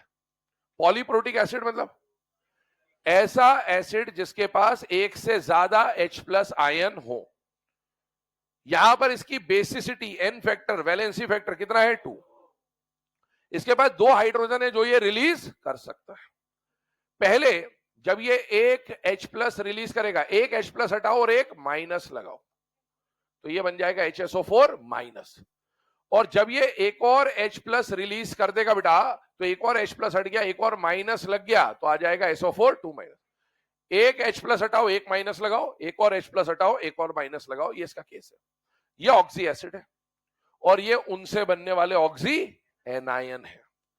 अब अगर आपको एग्जाम में बोला इसका हाइब्रिडाइजेशन निकालो, तो हाइब्रिडाइजेशन निकालने के लिए 2 तरीके, sigma bond plus lone pair या फिर हाफ B+A - C+A। अब आप चाहे इसका हाइब्रिडाइजेशन निकालो चाहे इसका हाइब्रिडाइजेशन निकालो चाहे इसका हाइब्रिडाइजेशन निकालो, आंसर सेम आएगा। ये क्यों बता रहा हूं, क्योंकि कई बार हो सकता है आपसे इसका स्ट्रक्चर ना बने या आप इसका हाइब्रिडाइजेशन ना निकाल पाए, तो आप इसका निकाल लीजिए, आंसर वही आएगा। पैटर्न समझिएगा। मान लो इसका हाइब्रिडाइजेशन निकालना है, आपको हाफ v प्लस ए माइनस सी प्लस ए नहीं आता, आता तो है लेकिन मान लो नहीं आता, क्योंकि स्ट्रक्चर तो पढ़ने अपने को। तो आपको अगर नहीं आता तो आपको पहले इसका क्या बनाना पड़ेगा, स्ट्रक्चर। अब स्ट्रक्चर तो आप तभी बना पाओगे जब स्ट्रक्चर आता होगा। H2SO4 मान के चलते सबको आता है ना, होता ही है, सल्फ्यूरिक एसिड कम से कम आता है, लेकिन हर ऑक्सी एसिड का स्ट्रक्चर आपको नहीं आता होगा, पढ़ेंगे हम लोग पी ब्लॉक में आगे जाके। लेकिन मुझे बताइए, अगर इसका हाइब्रिडाइजेशन हम निकाल रहे हैं, अब हाफ v प्लस ए माइनस सी प्लस ए निकाल रहे हैं, तो बताइए सल्फर के वैलेंस शेल में कितने इलेक्ट्रॉन है, 6, 6 प्लस 2 8। हाइड्रोजन मोनोवेलेंट है, ऑक्सीजन मोनोवेलेंट नहीं है, तो मोनोवेलेंट को ही गिनना है बस, है ना। 6 प्लस 2 8, 8 का हाफ किया 4, H का वैल्यू 4 आने का मतलब हाइब्रिडाइजेशन sp3। sp3 का मतलब सल्फर ने अपने आसपास बॉन्ड बनाने की 4 पोजीशन तैयार कर ली टेट्राहेड्रल फॉर्म में। पोजीशन तैयार हुई 4, साइड एटम कितने हैं, 2 और 4 6, 4 पोजीशन तैयार होती, 4 ही साइड एटम होते, खटाखट लगा देते, बात खत्म। अभी तक तो ऐसे ही पढ़ रहे थे ना हम लोग, लेकिन यहां पर पोजीशन तैयार हुई 4 और साइड एटम है 6। अब आप, अगर आपको स्ट्रक्चर के बारे में जानकारी नहीं तो आप घूम जाओगे कि भैया ये होगा तो होगा कैसे, कि अगर मैंने 2 हाइड्रोजन और 2 ऑक्सीजन लगाए तो 2 ऑक्सीजन बच जाएंगे, मॉलिक्यूल ही नहीं बन पाएगा। तो आपको यहां पर इन 6 को अरेंज करना है, पर कैसे अरेंज करोगे, स्ट्रक्चर के फॉर्म में। ध्यान सुनना, क्या ये एक ऑक्सी एसिड है या नहीं है। अच्छा, अगर इसका हाइब्रिडाइजेशन बोलता, समझना, सल्फर के वैलेंस शेल में ऑक्सीजन मोनोवेलेंट, -2 को ऐड कर दो, 6 प्लस 2 8, 8 का हाफ किया 4, 4 मतलब sp3, मतलब सल्फर ने कितनी पोजीशन तैयार करी, 4 साइड एटम। अब तो बन जाएगा बड़ी आसानी से, कम से कम इतना तो कर ही सकते हैं। यहां बनाना आसान है, वहां बनाना थोड़ा सा मुश्किल है। तो अगर आपसे ऑक्सी एसिड का स्ट्रक्चर बनाना नहीं आए तो आप कम से कम उसको ऑक्सी एनायन के मदद से सॉल्व कर सकते हैं। ये समझा पहले अपन ने। अब इसके स्ट्रक्चर पे आते हैं। मुझे बताओ, क्या इसके ऊपर 2 माइनस है या नहीं है। -2 का मतलब है इसमें चार्ज सेंट्रल एटम पे आएगा या ऑक्सीजन पे आएगा, ऑक्सीजन। क्या -2 एक ही ऑक्सीजन पे आएगा या -1 आएगा, माइनस। किसी 2 पे वो कैसा बॉन्ड बनाएगा, बचा हुआ, ये पाई बॉन्ड बने। पाई बॉन्ड से अपने को अभी कोई मतलब है नहीं, है ना। ये स्ट्रक्चर कितने H प्लस निकाले थे आपने, वो यहां से और यहां से निकाला है आपने। एक H यहां लगा दीजिए, एक H यहां लगा दीजिए, स्ट्रक्चर बन जाएगा H2SO4 का। तो अपने को ये नहीं आता तो वहां से बना लीजिए। अब ये कैसे बनाना उस पर चर्चा करते हैं, क्योंकि ये भी आना चाहिए, है ना। किसी भी ऑक्सी एसिड का स्ट्रक्चर, आप लाइन बोल रहा हूं, बहुत ध्यान से सुन लेना, लिख लेना, रट लेना, क्योंकि ये काम आता रहेगा। किसी भी ऑक्सी एसिड का स्ट्रक्चर आप तब तक नहीं बना सकते जब तक आपको उसकी बेसिसिटी ना पता हो। क्या ना पता हो, एसिड के लिए बेसिसिटी निकलती है, एन फैक्टर, वैलेंसी फैक्टर, वही बात कर रहे हैं ना। किसी भी ऑक्सी एसिड का स्ट्रक्चर तब तक नहीं बना सकते जब तक उसकी बेसिसिटी ना पता हो। बेसिसिटी किसी भी चीज की, वैलेंसी फैक्टर, एन फैक्टर जो हम निकालते हैं वो प्रैक्टिकली निकाला जाता है। N1 V1 N2 V2 react करा के कितने में न्यूट्रलाइज हो गया, उससे वैलेंसी निकलती है, वैलेंसी फैक्टर निकलता है। किसी भी ऑक्सी एसिड का स्ट्रक्चर आप तब तक नहीं बना सकते जब तक आपको उसकी बेसिसिटी ना पता हो। बेसिसिटी कैसे निकाली जाती है, प्रैक्टिकली। लेकिन अगर एग्जाम में क्वेश्चन आ गया कि इसकी बेसिसिटी बताओ, तो वहां थोड़ी प्रैक्टिकल करके बैठोगे और देखोगे कि क्या आ रहा है N1 V1। हमें प्रैक्टिकली निकालना होता है। रियलिटी इज दिस कि आप किसी भी स्पीशीज का अगर एन फैक्टर निकाल रहे हो, बेसिसिटी निकाल रहे हो, तो प्रैक्टिकली निकाला जाएगा, लेकिन प्रैक्टिकल करने का साधन हमारे पास एग्जाम में नहीं होगा। तो हमें क्या करना पड़ेगा, हमें जुगाड़ से चलना पड़ेगा। जुगाड़ की बात करें तो जुगाड़ क्या है, ध्यान सुना, जितने हाइड्रोजन उतनी बेसिसिटी। क्या बोला मैंने, जितने हाइड्रोजन उतनी बेस। ये कॉन्सेप्ट है कि जुगाड़ है, जुगाड़ है, ध्यान रखिएगा, है ना। जितने हाइड्रोजन उतनी बेसिसिटी। बेसिसिटी का मतलब क्या होता है, बेसिसिटी का मतलब होता है कि उतने H प्लस ये रिलीज कर सकता है, और H प्लस वहीं से निकलता है जहां OH होता है, वही H निकल सकता है जहां O से जुड़ा हुआ हाइड्रोजन होता है। ध्यान रखिएगा, फिर से सुनिए, किसी भी ऑक्सी एसिड का स्ट्रक्चर तब तक नहीं बना सकते जब तक उसकी बेसिसिटी ना पता हो। बेसिसिटी प्रैक्टिकली निकलती है, हमारे पास प्रैक्टिकल करने का साधन नहीं, हम जुगाड़ से चलेंगे। जुगाड़ क्या बोला, जितने हाइड्रोजन उतनी बेसिसिटी, और जितनी बेसिसिटी है स्ट्रक्चर में उतने OH होंगे। जितनी बेसिसिटी स्ट्रक्चर में उतने OH होंगे, क्योंकि अल्टीमेटली ये तभी बन पाएगा, है ना। आइए अब मुझे बताओ, अगर मैं आपसे बोल रहा हूं कि इसकी बेसिसिटी बताइए, क्या इसके अंदर 2 हाइड्रोजन है बेटा? हाँ। ये जो मैंने जुगाड़ बताया इसके 2-4 एक्सेप्शन है, आगे पढ़ेंगे, पर अभी तब तक अपना काम चलता रहेगा, ठीक है। जितने हाइड्रोजन उतनी बेसिसिटी। बेसिसिटी कितनी हो गई? 2। बेसिसिटी 2 होने का मतलब स्ट्रक्चर में 2 क्या आएंगे? OH। OH हमेशा सिंगल बॉन्ड ही बनाएगा, क्योंकि ऑक्सीजन की एक वैलेंसी इधर और एक वैलेंसी हाइड्रोजन से जुड़ी हुई है। अब देखो H2SO4 में से H2 आ गया, S आ गया, 2 ऑक्सीजन आ गए। कितने ऑक्सीजन बच रहे हैं? 2। एक यहां जोड़ दीजिए, एक यहां जोड़ दीजिए। लेकिन क्या न्यूट्रल ऑक्सीजन सिंगल बॉन्ड बनाएगा या डबल बॉन्ड बनाएगा? डबल। तो ये ऐसा बन जाएगा। तो this is the structure of H2SO4। आगे सुनिएगा। मान लो मैंने आपको बोला H3PO4, मान लीजिए मैंने आपको बोला HClO4, मान लीजिए मैंने आपको बोला H2SO3, या फिर मैंने बोला आपको H2CO3। चेक करिए, ये सारे के सारे हाइड्राइड हैं कि ऑक्साइड है कि हाइड्रोक्साइड है? हाइड्रोक्साइड है। आपको जो आपने पीरियोडिक टेबल में हाइड्राइड, ऑक्साइड, हाइड्रोक्साइड पढ़े, वही पढ़ने हैं पूरे सिलेबस में। अल्टीमेटली उन्हीं के स्ट्रक्चर आएंगे मेनली आपको। CO2, SiO2, SO2, SO3, P4O6, P4O, oxide ही ऑक्साइड भरे हुए अपने सिलेबस में ना। तो ऑक्साइड और हाइड्रोक्साइड ही पढ़ना, वही सिलेबस वही है अपना।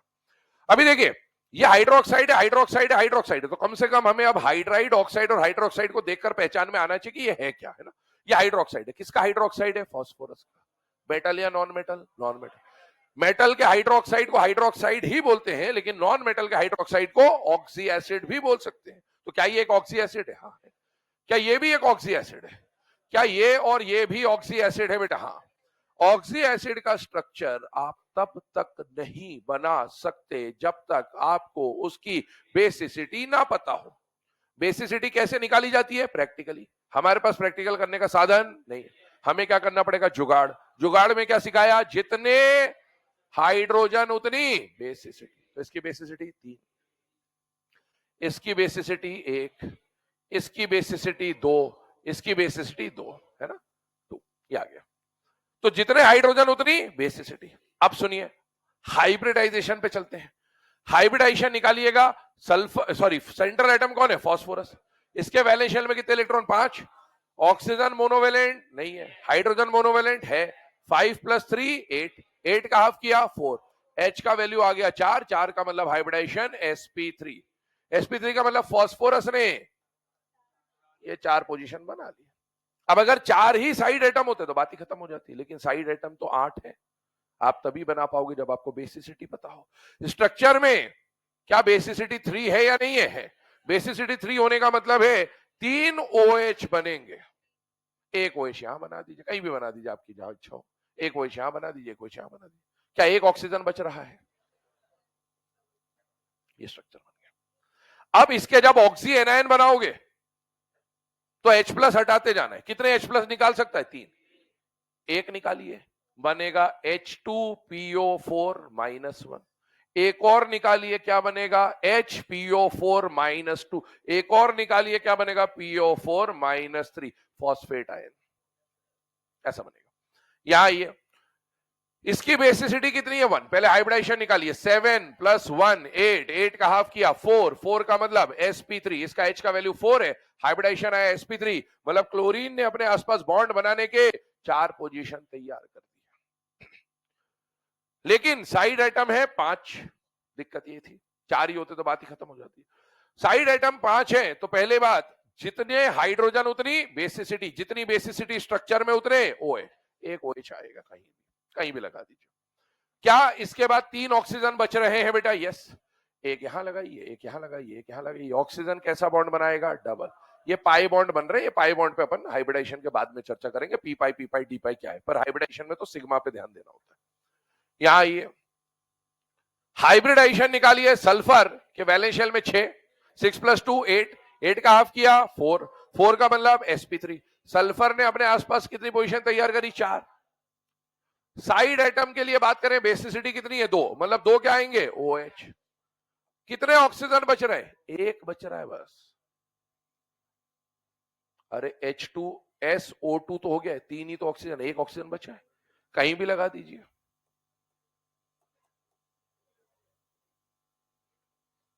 लोन पेयर, ठीक है, क्योंकि सल्फर के पास अभी यहां पर एक लोन पेयर बचा हुआ है। आइए इधर, सल्फर के वैलेंस शेल में कितने इलेक्ट्रॉन होते हैं? 6, 1 2 3, ये है कहानी। यहां आइए, सेंट्रल एटम कौन है बेटा? कार्बन। कार्बन का हाइब्रिडेशन निकालिए, 4 + 2 6, 6 का हाफ किया 3, 3 का मतलब sp2। कार्बन ने अपने आसपास 3 पोजीशन बना ली, sp2। साइड एटम में बेसिसिटी कितनी है? 2, तो 2H बना दो। क्या ऑक्सीजन बचा हुआ है? यस, यहां ले आइए, सिंगल बॉन्ड बनाइए स्ट्रक्चर। तो आपको कभी भी ऑक्सी एसिड का स्ट्रक्चर बनाना है तो ये तरीका है। अब इसी का एनायन बनाओ। कितने H निकाल सकते हैं? 2। पहले एक निकालो, फिर दूसरा निकालो। एक निकलेगा तो ये नाम है कार्बोनिक एसिड।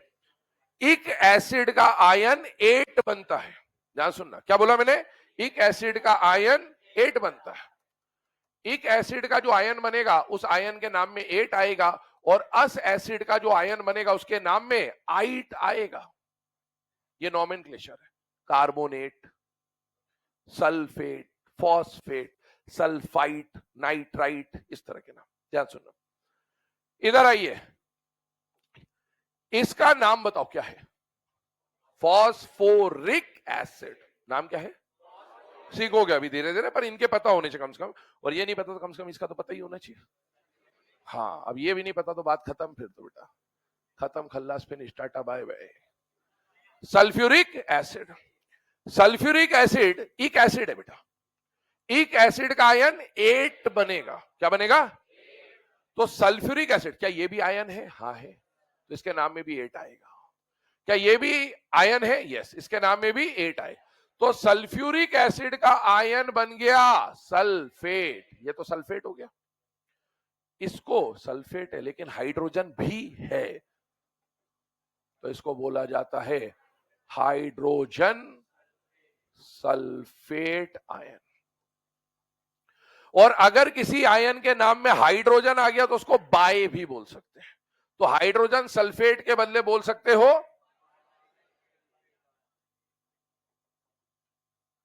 आप बोल सकते हो बाय सल्फेट आयन।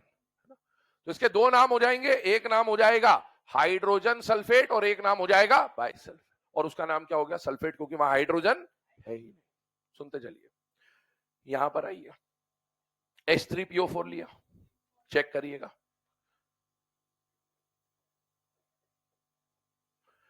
कितनी बेसिसिटी है? 3। कितने H+ निकाल सकता है? 3। 3 H+ निकालते चलिए एक एक करके। पॉलीप्रोटिक है, एक H+ निकाला, क्या गया? एक और H+ निकालिए, बोलिए क्या बनेगा? HPO4, ये बन जाएगा। एक और H+ निकालिए, बोलिए क्या बन जाएगा? PO4 3-। इसका नाम है फॉस्फोरिक एसिड। इक एसिड का आयन 8 बनेगा, इन सबके नाम में 8 आएगा। पहला तो क्वेश्चन यही आता कि भैया इसके नाम में क्या नाम है? 8 8 ऐसा वैसा नाम बना के देता तो अपने को समझ में आना चाहिए इक एसिड का आयन है 8 बनेगा। आइए, इसका नाम तो डायरेक्टली पता चल जाएगा, क्योंकि यहां तो कोई हाइड्रोजन वाइड्रोजन है नहीं, लफड़ा ही खत्म है, तो इसको क्या बोल देंगे? Phosphate ion. इक एसिड का आयन 8 बनेगा। यहां फॉस्फेट में ही कितने हाइड्रोजन है? 2।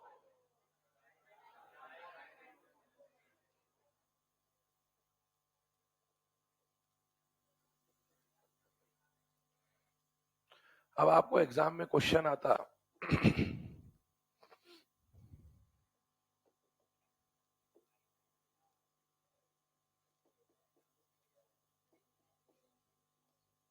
फॉर्मूला लिख दीजिए।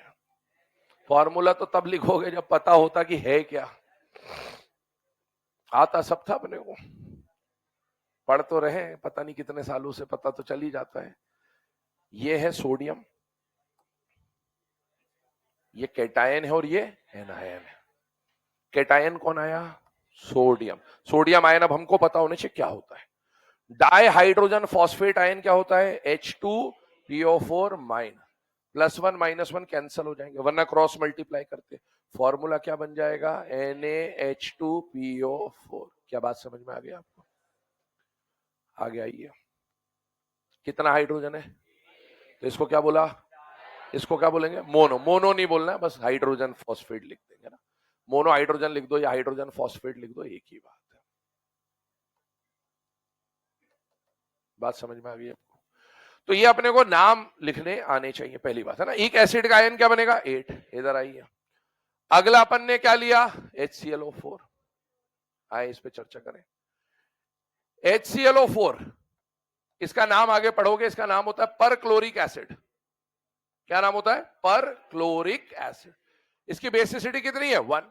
जितनी बेसिसिटी उतने H+ निकाल दो, तो एक ही H+ निकलेगा, क्या बन जाएगा? ClO4-। अब बताओ, एक एसिड का आयन,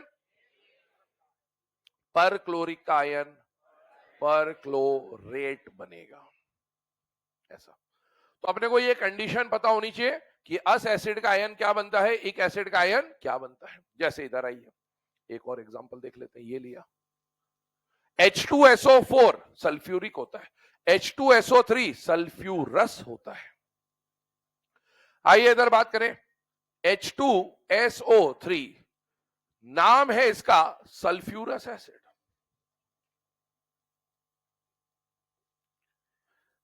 बेसिसिटी कितनी है? 2। कितने H+ रिलीज करेगा? 2। पहले एक निकाल दीजिए, एक H+ निकाला तो आ जाएगा HSO3-। और फिर एक और H+ निकाला तो आ जाएगा SO3-।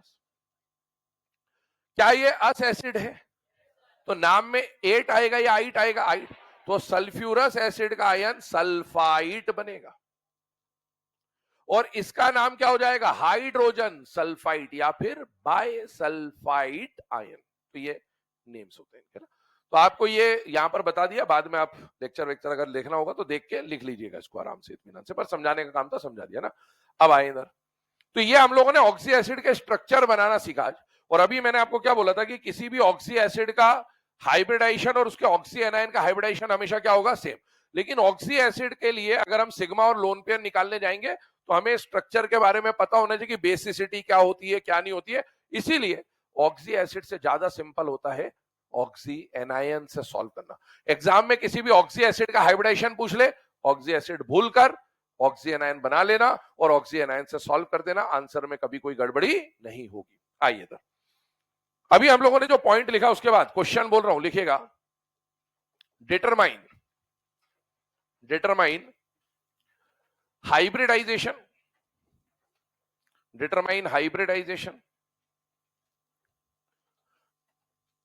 Number of sigma bond, determine hybridization, number of sigma bond, number of lone pair, hybridization, sigma bond, lone pair, electronic geometry,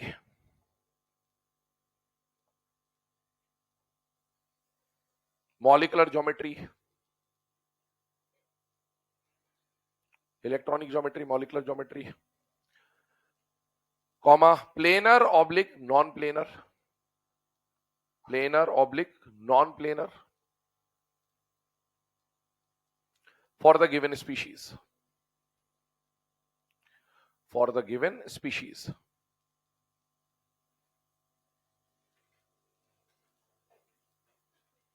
ठीक है, मतलब इसमें लगभग हमको सारी चीजें। अच्छा, यहां पर जो मैंने लिखाया है लोन पेयर, वो लोन पेयर किसका होगा? सेंट्रल एटम का। ध्यान रखिएगा, अपन ने मॉलिक्यूल की बात नहीं करी, मॉलिक्यूल में तो साइड एटम के भी लोन पेयर काउंट हो सकते हैं। तो यह ध्यान रखना, हम जो इस पूरे टॉपिक में सेंट्रल एटम की बात कर रहे हैं वो जिसका हाइब्रिडाइजेशन निकलता है उसी के रिस्पेक्ट में बात होती है ना।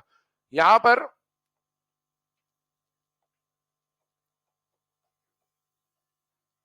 स्पीशीज ले लेंगे अपन, H निकाल लेंगे, उसके बाद उनका हाइब्रिडाइजेशन फाइंड आउट कर लेंगे।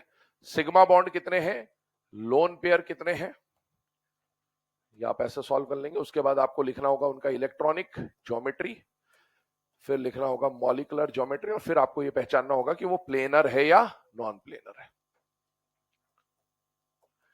यहां पर ये जब आप सॉल्व कर रहे होंगे तो इसमें स्ट्रक्चर बनाने की जरूरत नहीं है, अपने को सिर्फ नाम लिखने, क्योंकि एग्जाम में कोई आपको ऐसे ड्रॉ करने के लिए नहीं आएगा। या तो बना बनाया स्ट्रक्चर आएगा और या फिर सिर्फ नाम पूछेगा।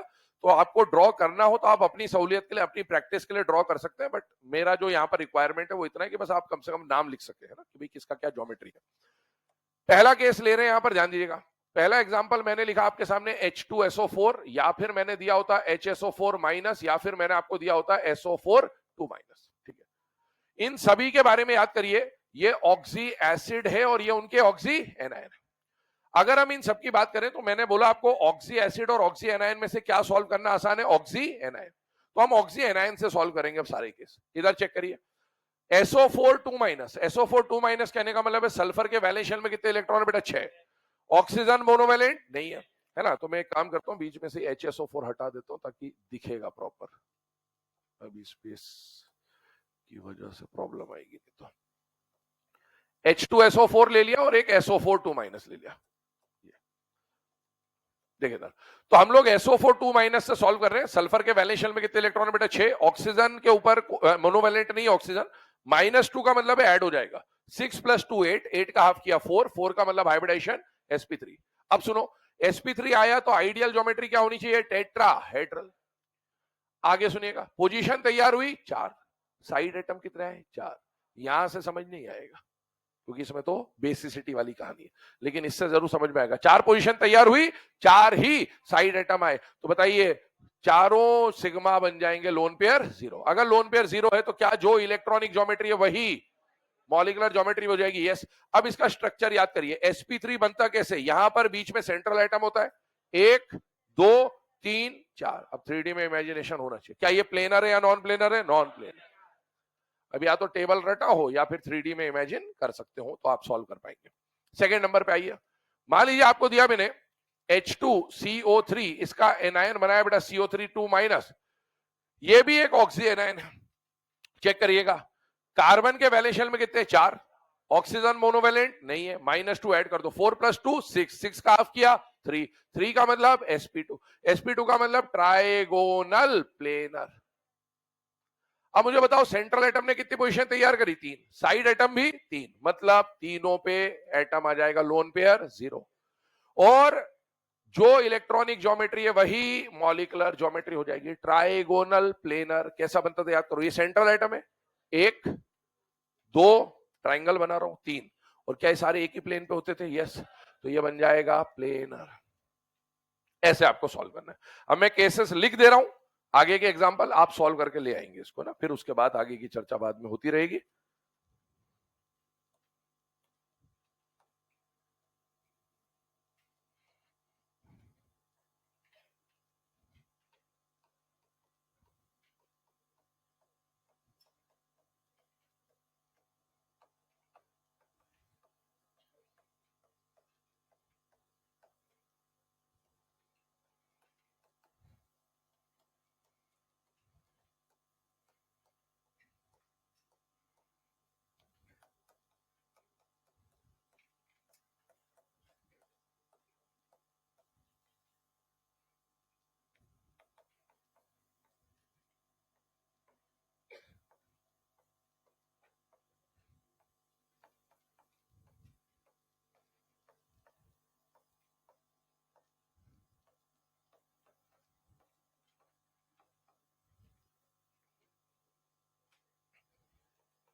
ये सारे जो स्पीशीज बेटा आपके सामने लिखे जा रहे हैं सब एनसीईआरटी में कहीं ना कहीं मेंशन्ड है पूरे सिलेबस के अंदर, तो इसीलिए इन्हीं में से क्वेश्चन आने की पॉसिबिलिटी रहेगी, इसलिए सारे प्रैक्टिस एक बार हो जाएंगे तो अपने लिए ठीक रहेगा।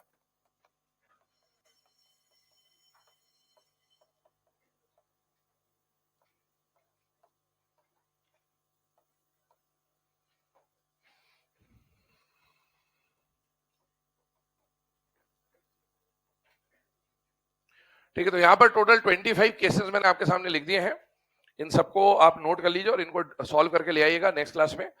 मैं नेक्स्ट क्लास में इसी टेबल के हिसाब से सिर्फ आंसर बोलूंगा, है ना, मैं मतलब सॉल्व नहीं करूंगा, मैं सीधे आंसर बोलते जाऊंगा, इसका ये आंसर है, इसका ये आंसर है, इसका ये आंसर है।